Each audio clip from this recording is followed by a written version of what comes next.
Madaxweynaha Soomaaliya Maxamed Cabdilaahi Farmaajo ayaa ka dalbaday culimada Soomaaliyeed inay door ku yeeshaan dib u heshiisiin ku aadan shabaab iyo dowladda federaalka Soomaaliya.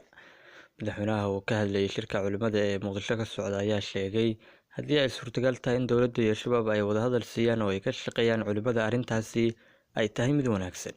Haddii ay suurtagal tahay inaad ka wada shaqeysaan dib u heshiisiinta dowladda iyo iyaga, waa door culimada Soomaaliyeed u furan, kuwaasi oo haddii ay qaldameen oo diinta si qaldan u fasireen haddaad tustaan iftiinka oo xaqa aad tustaan, waxaan aaminsanahay inay kuwaasi awoodooda yaraanayso, ayuu yiri madaxweynaha. Isagoo hadalkiisa sii wata ayaa madaxweyne Farmaajo wuxuu weerar afka ah ku qaaday siyaasiyiinta mucaaradka ah ee dowladda ka soo horjeeda.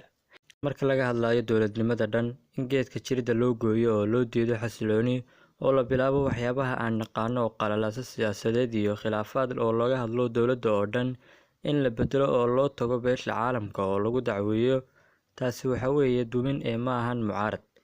Iyada lafteeda waa caqabadahana haysta, ayuu yiri madaxweyne Farmaajo.